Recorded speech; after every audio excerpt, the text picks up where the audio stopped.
Planet Earth, hundreds of millions of years in the future. Intergalactic explorers return to their home planet in search of signs of ancient civilizations. They find a planet that has changed beyond recognition. Gone are the familiar continents that we know today. Instead, they find a giant landmass with huge mountain ranges, massive frozen snowfields, and glaciers. The once thriving metropolis they seek has disappeared. A few broken remnants are all that remain, crushed and buried beneath tons of rock. Could this be a future vision of Earth? Naked Science asks, what forces could create such a bleak and barren world? And investigates how the awesome power of colliding continents shapes and reshapes our planet in an endless cycle of construction and destruction.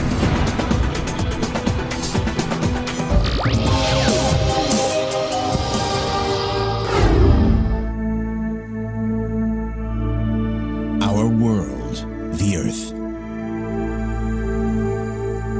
From space, it's easy to see the distinctive pattern of land that makes up the continents: North America, South America, Africa, Antarctica, Europe, Asia, and Australia. Giant landmasses separated by oceans that stabilize the environment with hospitable weather patterns, suitable for civilization and cities to evolve and prosper.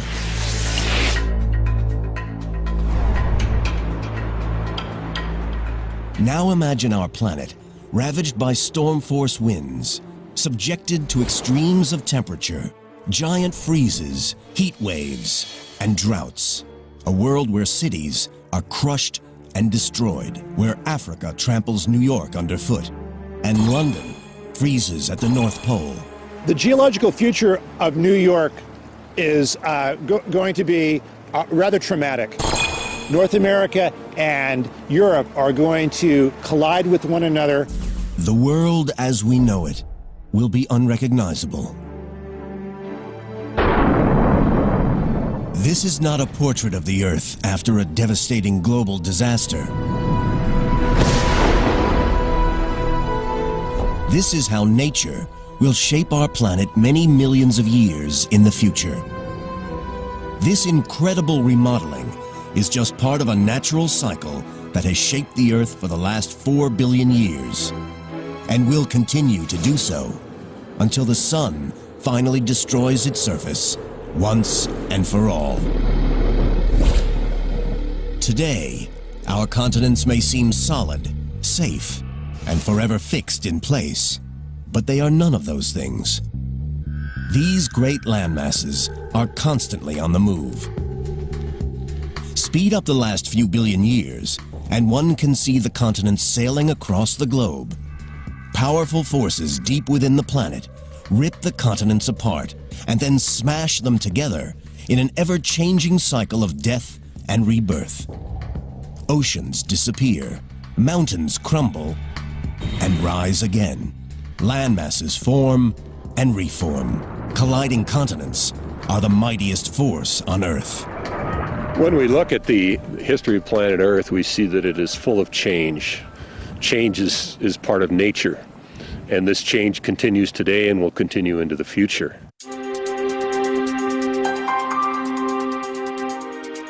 To understand how the continents shape our world, we must first travel back in time to the very birth of the Earth. 4.5 billion years ago, the Earth is created from the debris left over from the formation of the Sun. Dust and debris collide and clump together. Once these clumps grow into objects about half a mile in diameter, they create enough gravity to attract more material. Slowly, these clumps grow into as many as 20 planets. As these new planets orbit the Sun, they begin to collide. One collision with the planet Theia, which creates the moon, obliterates the surface of the Earth. The energy from the collision makes the Earth incredibly hot.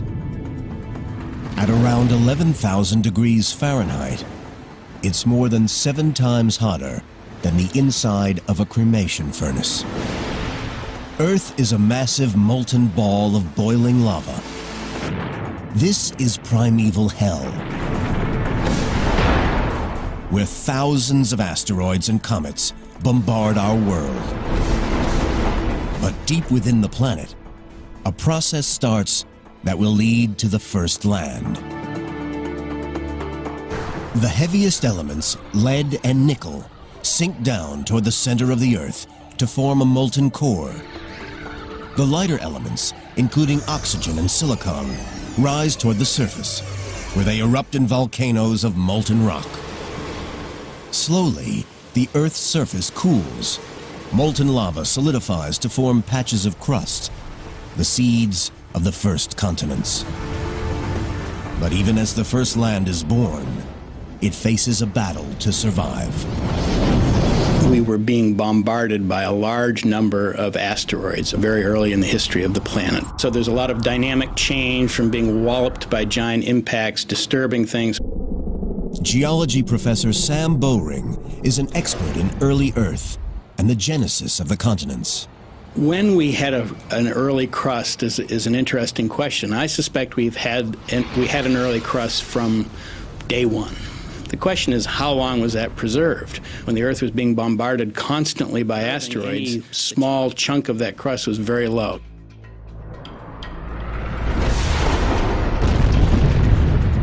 The relentless bombardment destroys the new planet's crust almost as soon as it forms.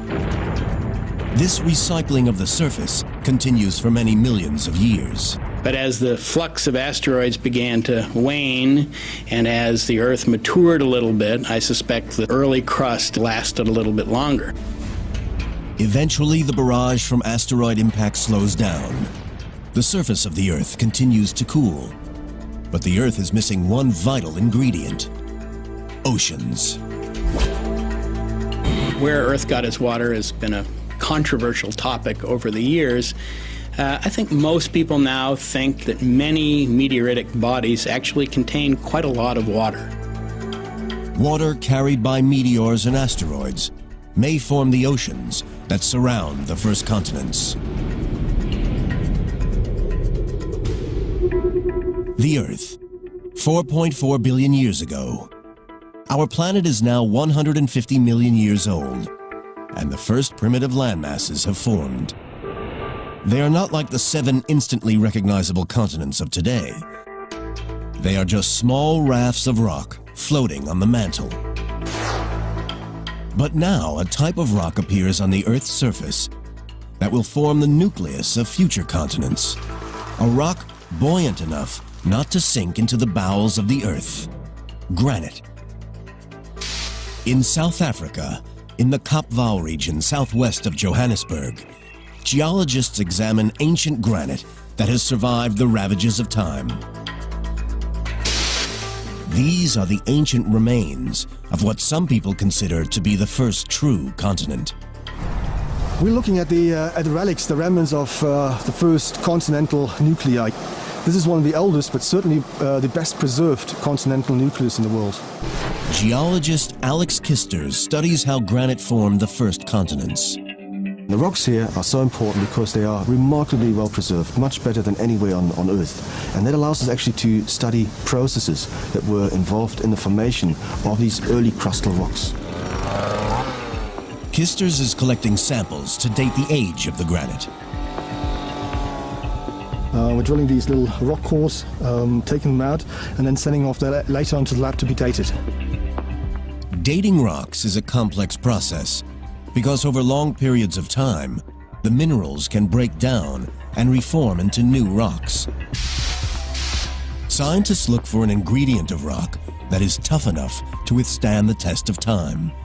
The answer is zircon, a crystal that is made inside molten rock as it solidifies. Even if the rock is destroyed, the zircons are durable enough to survive. Zircon is an incredibly interesting mineral, and it incorporates uranium and excludes lead, and that sets us up to have basically nature's time capsule. To illustrate this process, imagine that this hourglass is a newly formed zircon crystal. Sand in the top represents uranium. The sand in the bottom represents lead. Over millions of years, the uranium in the zircon turns into lead. Measuring the relative proportions of sand in the top and bottom of the glass reveals how much time has passed. Uranium's relentless decay into lead gives us a natural clock. Using this technique, geologists date this granite at 3.5 billion years old. This makes it some of the oldest rock on the planet. These rocks make up a major part of what is known as the Kopval Craton. A craton is an ancient raft of rock, light enough to float on the mantle, and around which a continent will grow. Ancient cratons have also been found in the heart of the Australian and North American continents. The craton here in Kopval in South Africa stretches for 463,000 square miles. It's almost twice the size of Texas. Without granite, the craton and modern continental crust wouldn't exist. Granite forms when minerals in the crust melt, then react with water, cool, and crystallize. Because it is made of less dense than other rock in the mantle, so it floats on the surface and mixes with other rocks to form rafts of land. The Kopval Craton is not totally built from granite. The oldest rocks here are these amazing pillow lavas exposed along the Komati River. 3.5 billion years ago, they form under the sea as lava emerges from an underwater volcanic vent. Upon contact with water, the lava immediately gains a solid crust, which then cracks and oozes additional large blobs called pillows. These rocks are amongst the oldest that we know. It's basically identical to pillow lavas that we see on the recent ocean floor or in settings like Hawaii. The Komati pillow lavas begin their life on the ocean floor, but are pushed up out of the sea to form part of a continent. But where did the granite come from? To create it, you need the right mix of minerals. A new theory suggests that life itself may have provided the missing ingredients. It may sound like an outlandish idea, but there's some evidence that living organisms that use photosynthesis appeared around the same time that the continents began to grow, 3.8 billion years ago. Scientists suggest that early organisms, microbes, help speed up the breakdown of rock emerging at the Earth's crust. Over hundreds of thousands of years, this rock breaks down into new minerals, which sink back into the mantle. Deep below the surface, they heat up and form granitic magma. The magma rises into the protocontinent, freezes, and forms huge solid rafts of granite. Now stabilized, the craton begins to grow, forming new baby continents. But cratons are not the only factors at work. More powerful forces are building up deep within the planet. Forces that have the power to rip apart landmasses and smash them together, changing the face of the planet forever.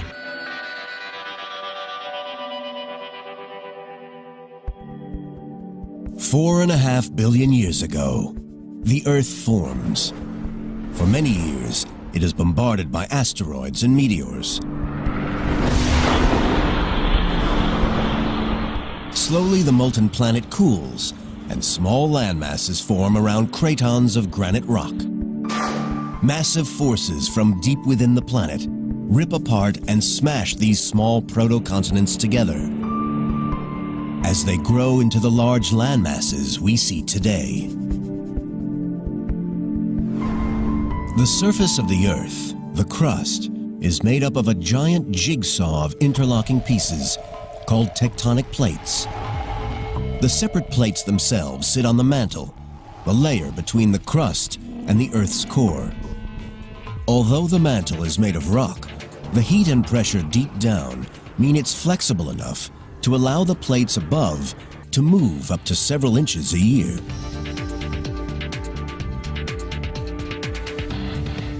Evidence for the theory of continental drift was first proposed in 1912 by German scientist Alfred Wegener.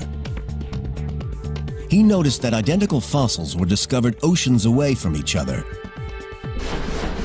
Paleontologist Professor Mark McMenamin of Mount Holyoke College in Massachusetts is an expert in fossil records. Wegener noted that a freshwater organism, so if you find the fossils of a freshwater organism or a land creature on two continents that are now greatly separated by distance, they must once have been closer together. By identifying like fossils on different continents, scientists can map which continents were joined in the past. The fossil distributions will tell us where fossils occur and how the continents must have been juxtaposed. Fossils that are identical but occurring in very different parts of the world imply that the continents have drifted. When he first proposed his theory of continental drift, Wegener was laughed at. The idea that continents could actually move was considered preposterous. The problem was, he didn't know how the continents moved. The missing mechanism wasn't discovered until the 1960s. Plate tectonics is powered by heat. Plate tectonics is being largely driven by the fact that the interior of the Earth is much hotter than the surface. The temperature at the center of the core is 10,000 degrees Fahrenheit. It's as hot as the outer parts of the sun.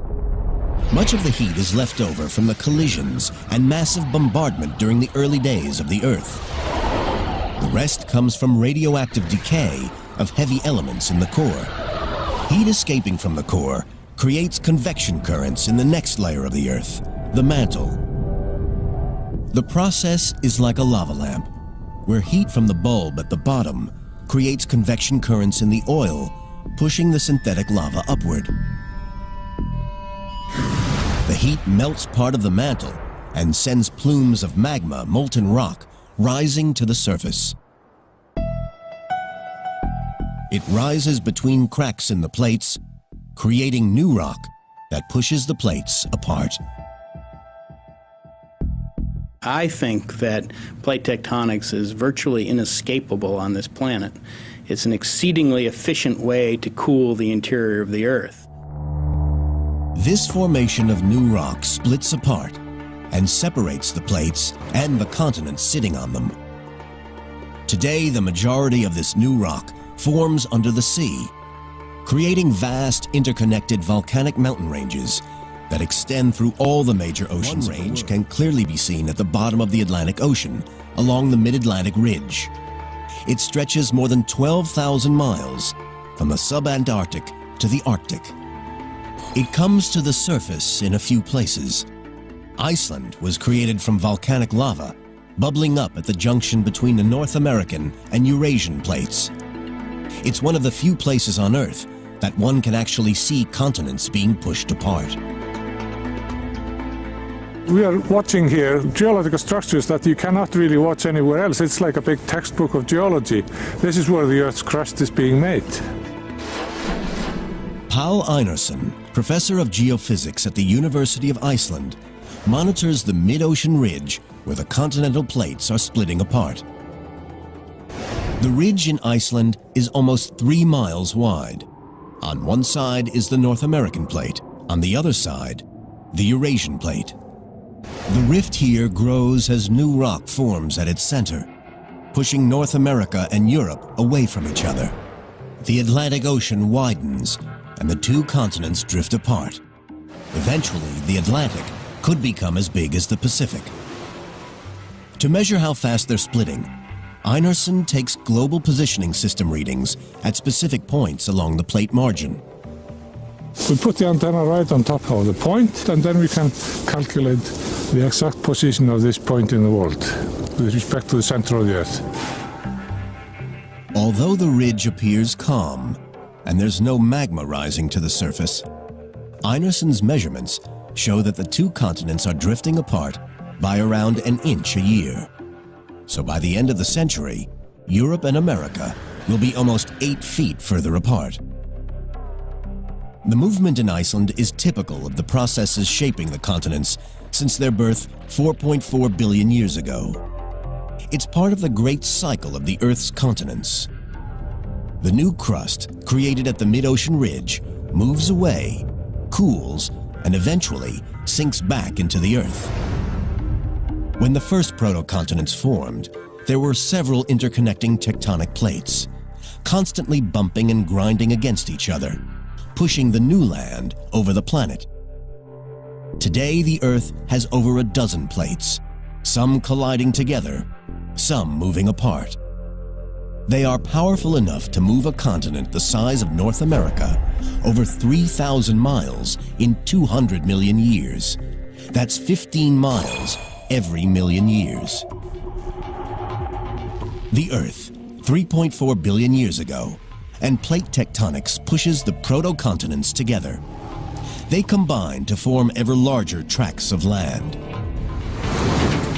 Scientists suggest that cratons combine with other cratons to form a supercontinent, a huge continuous stretch of land. It's called Valbara. Scientists are unsure of its exact shape or size, as only a few pieces, like the craton in South Africa, still remain. But Valbara's days are numbered. A rising plume of heat is growing beneath it. It's about to rip the world's first supercontinent into pieces.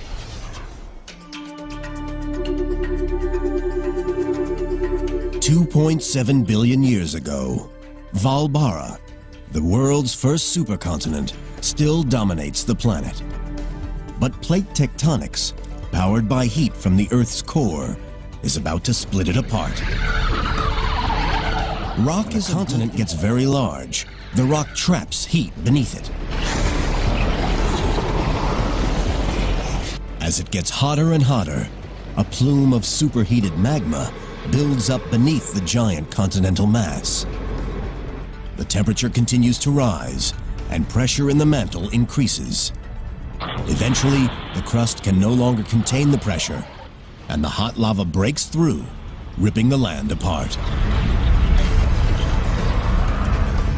You can see this process happening today in Africa. Heat from the Earth's core is ripping the continent apart. A giant rift valley runs from the Red Sea down to Mozambique. Giant cracks are opening up in the land. Volcanoes, like Kilimanjaro, mark spots where molten rock have risen to the surface in the past. In 10 million years, the eastern half of the continent will have split away. The molten lava trapped beneath the giant supercontinent of Valbara eventually smashes through the surface rock. The continent ruptures into several smaller pieces. These bits of land sail across the Earth. But nobody knows what happens to them or what the planet looks like at this time. The Earth is entering the Dark Ages. It is over 2.5 billion years since it was formed. It will be over 1 billion years before another supercontinent forms.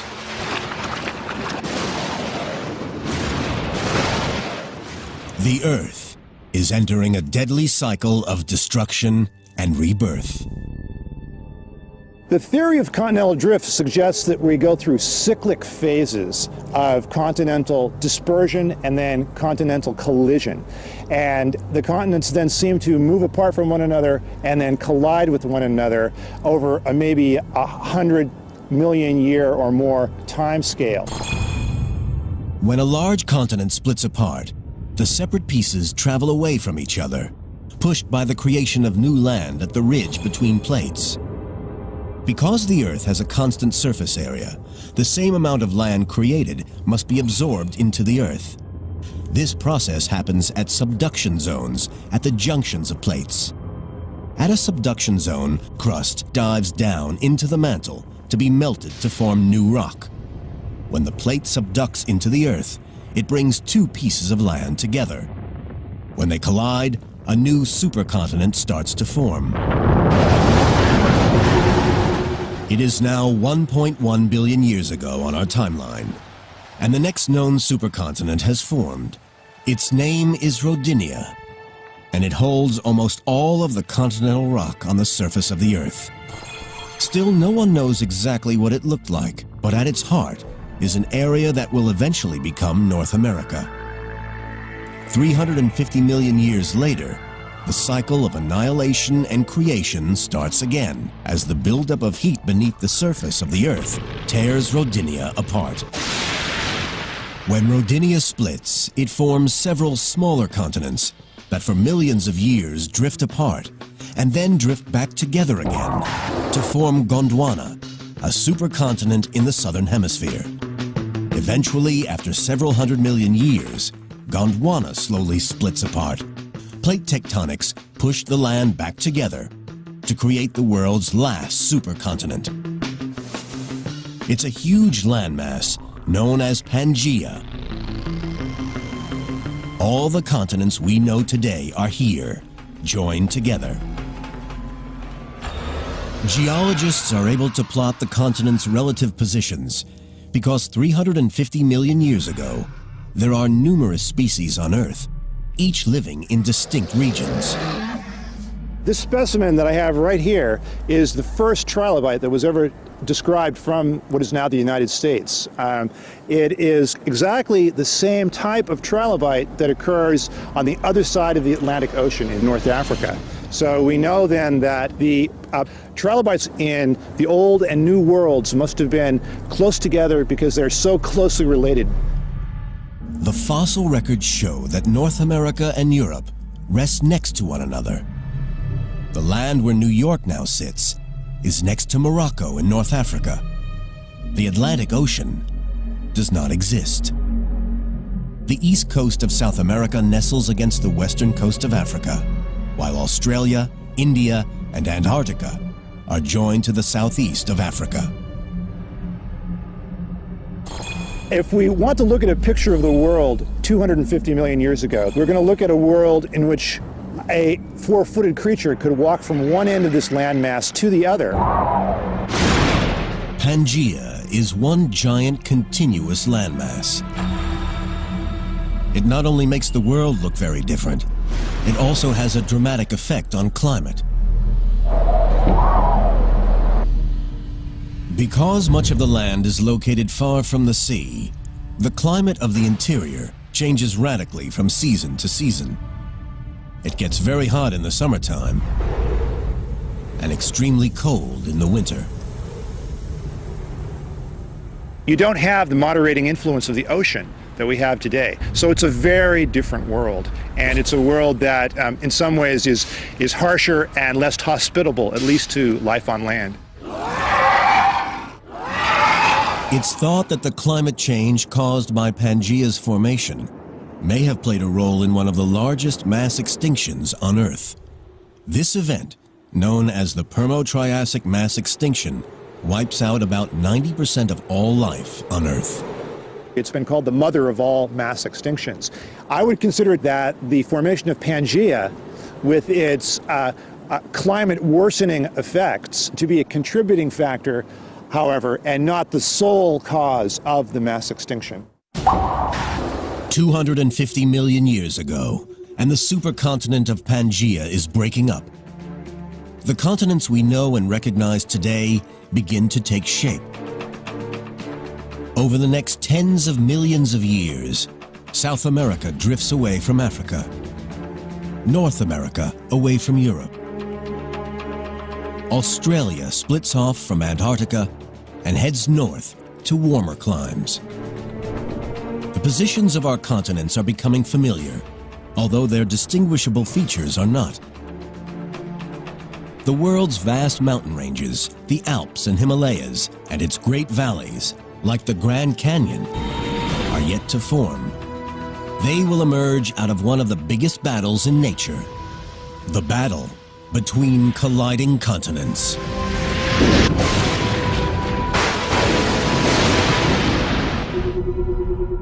Earth, 100 million years ago. The continental map of the modern world is gradually becoming recognizable. But a battle is still raging between the continents that will change the face of our world forever and create some of the most extraordinary geological features on the planet. As the continents move slowly across the Earth, crust and rock is dragged back down into the Earth at subduction zones between the tectonic plates. But when continents collide at the plate junctions, sometimes there is a battle for supremacy. If neither plate will submit and drop down to be consumed by the mantle, then both the continents slowly smash and grind into each other. These pinch points of continental collision build mountains.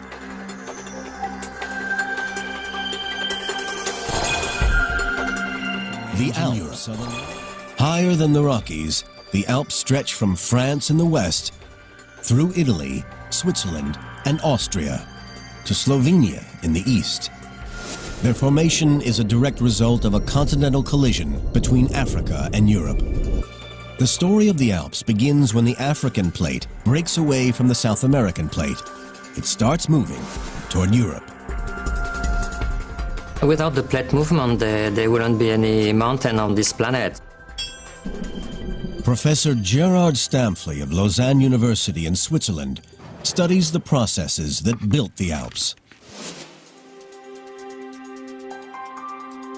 The African and Eurasian plates start to move toward each other, trapping a third, smaller Iberian plate between them. The three plates collide. The Eurasian plate is pushed downward into the mantle, chopping off the Iberian plate. The Tethys Sea begins to close. As the Eurasian plate grinds underneath the African plate, it pushes the Tethys seafloor and part of the Iberian plate 600 miles north and many thousands of feet into the air. Rocks that started life on the bottom of the ocean end up at the top of the Alps.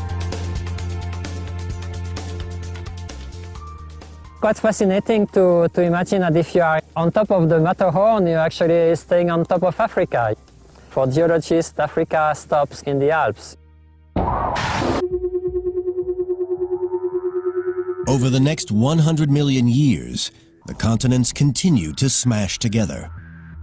New mountain ranges start forming around the globe. The largest, the Himalayas, form as the Indian plate charges northward toward the Eurasian plate. It moves at 2 inches per year, lining up a head-on collision. The movement of the Indian plate leads to a clash between two giant continents and creates some of the highest structures ever to exist on Earth.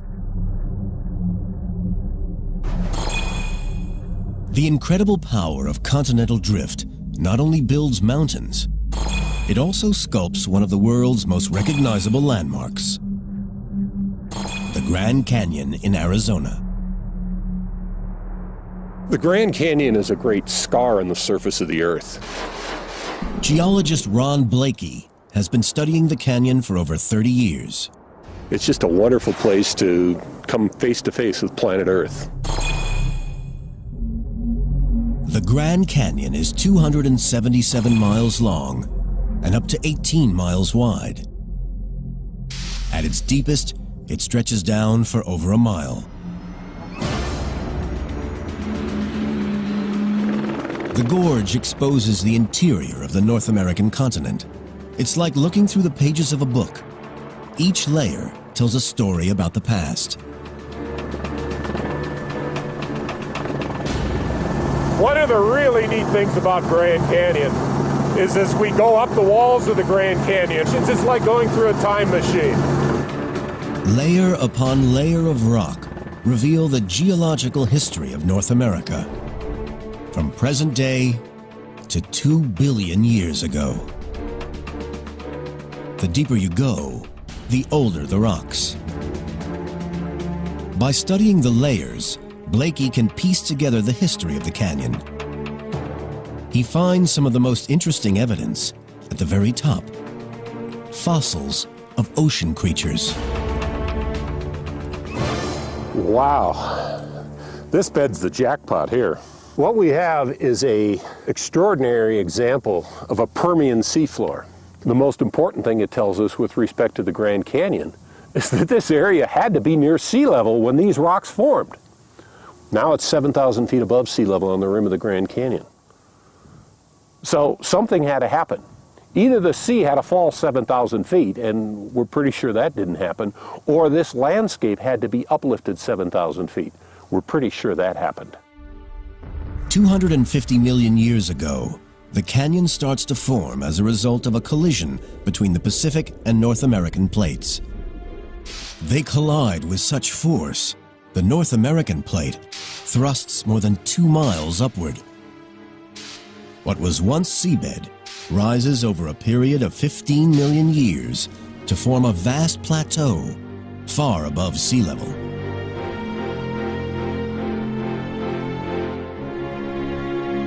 It stays that way for millions of years until it is transformed by water erosion.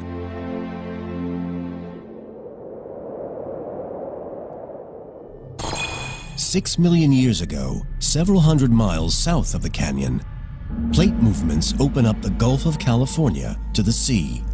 For the first time, small streams in the Rocky Mountains could empty into the ocean. So if we're starting a stream at 14,000 feet in the Rocky Mountains and carving down to sea level, and the Grand Canyon just happens to be in the way, the Grand Canyon's going to get cut out. These streams merge to form what is now called the Colorado. It cuts down through the land, heading toward the Gulf of California. It took a river to carve the canyon. The water has carved down through the rocks, layer by layer by layer, removing material out of the canyon and leaving the great void that sits behind me. The Grand Canyon is a testament to the awesome power of the continents in shaping our world. Back on our journey, tracing the birth and death of the continents, it is now 20 million years ago. 2,500 miles south of the Grand Canyon, another plate collision is about to take place.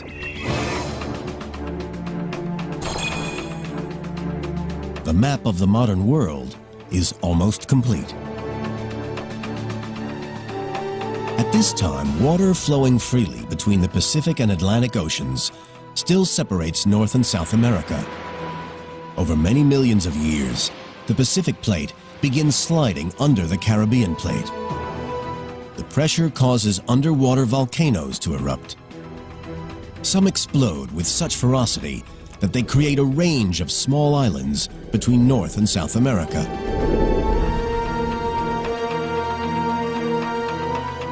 Over the next 17 million years, ocean currents deposit sediment in gaps between these new islands.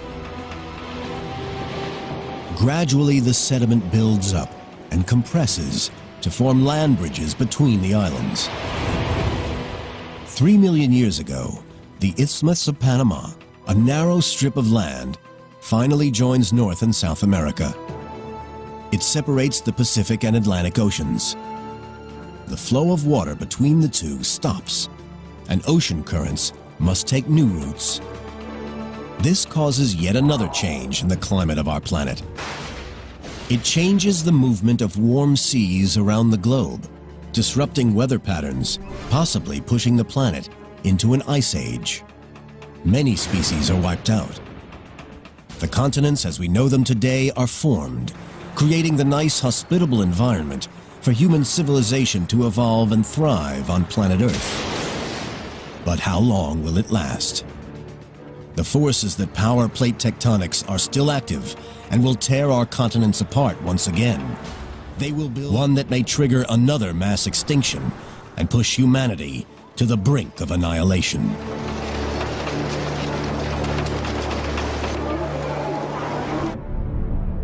A view from space reveals Earth's continents as we know them today.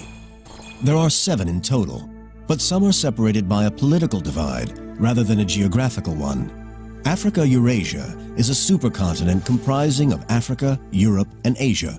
It stretches from the Siberian Plateau in Russia to the Cape of Good Hope in South Africa.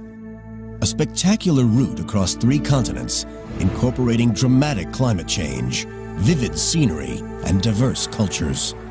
However, Africa-Eurasia isn't the only supercontinent on the planet.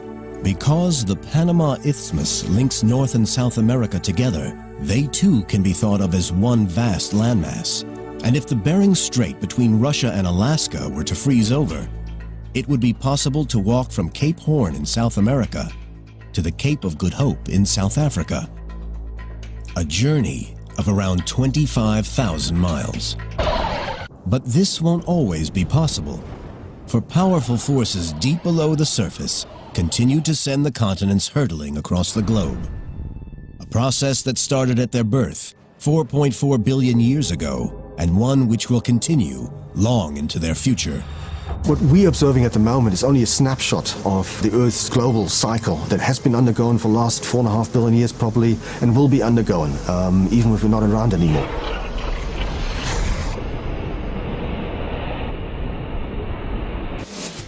The global continental cycle has another impact on our world. It causes many natural disasters. Plate movement creates stress points, which lead to volcanic eruptions. As continents split apart, instability at the plate junctions causes earthquakes that rip apart whole communities. This one, on October 8, 2005, in Pakistan-ruled Kashmir, killed nearly 75,000 people and left up to 3 million homeless. And when plates subduct into the earth, their death throes produce devastating waves. The 2004 Indonesian tsunami is just one demonstration of the terrifying power unleashed when plates move. Such natural disasters are part of the continental cycle, and they're not going to stop.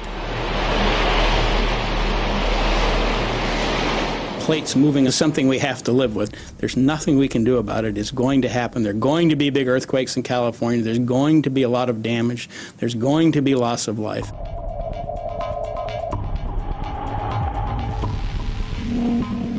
In recent years, it seems as though natural disasters, powered by the movement of the continents, have been on the rise.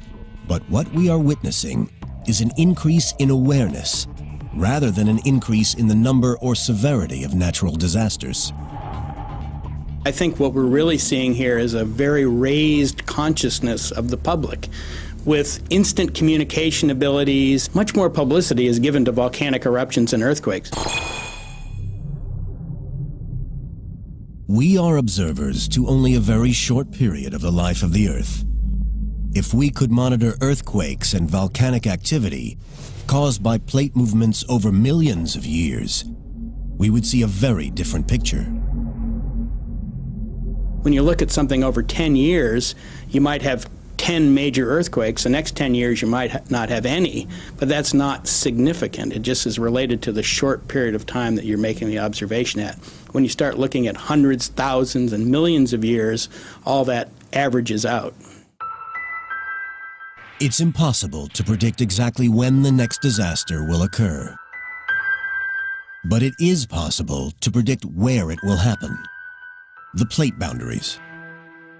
Map the location of earthquakes and volcanoes, and they line up with the cracks between plates. Plot where these plates will move over the next tens of millions of years, and the future looks bleak for many of the world's cities.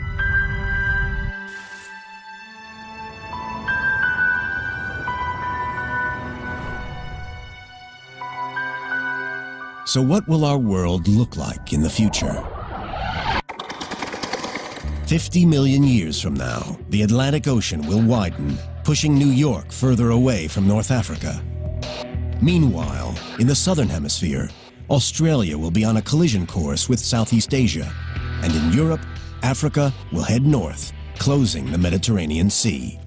A new mountain range will form where Italy and Greece once stood, Known as the Mediterranean Mountains, they will be as big as the Himalayas, extending from Spain across southern Europe, through the Middle East, and into Asia. 100 million years in the future, and the power of continental movements will render the surface of the Earth unrecognizable.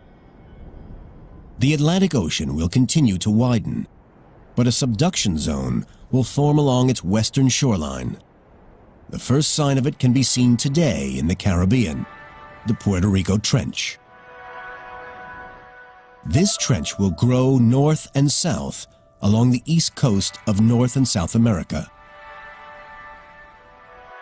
This vast subduction zone will consume the Atlantic Ocean, dragging Europe and Africa back toward the Americas.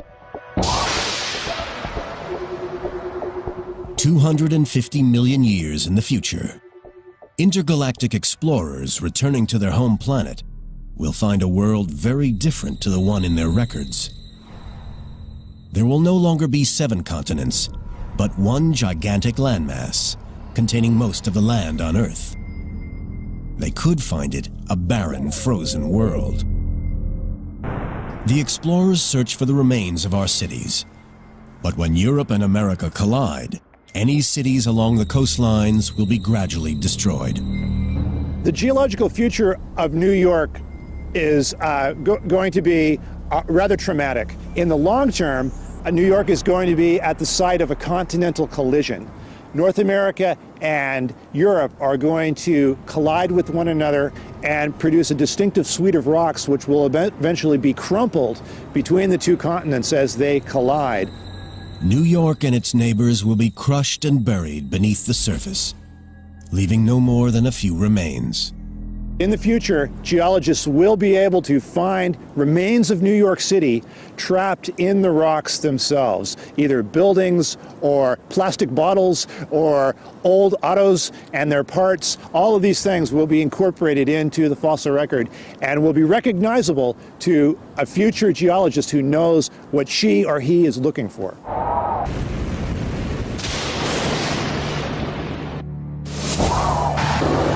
Because of its similarities to past supercontinents, this future landmass is called Pangaea Ultima, the final Pangaea. Nearly all the landmasses in the world will be joined together. Pangaea Ultima will probably experience climate extremes, freezing winters and scorching summers. This deadly weather could have devastating effects on all life on Earth. The implications for the human race are interesting to speculate about. Certainly, the disposition of the continents over time will affect Earth's climate, and that will in turn have an influence on which organisms survive, which go extinct, and could be a factor in future mass extinctions. The world we know is inching slowly toward its own destruction. The processes that shape the surface of the Earth are never going to change. We're going to have earthquakes, we're going to have volcanoes, we're going to have tsunamis and hurricanes, regardless of whether humans inhabit the planet. And so the planet will always be here, probably. Plate tectonics will operate for the foreseeable few 100 million years. The question is whether humans will be here to witness it or not. But even Pangaea Ultima might not be the end of the story. The forces that created it may eventually rip it apart and start the cycle of death and rebirth again. But by then, the impact of colliding continents could have been too much for our species. With our cities destroyed and the climate severe, we may have already left our planet in search of a safer home.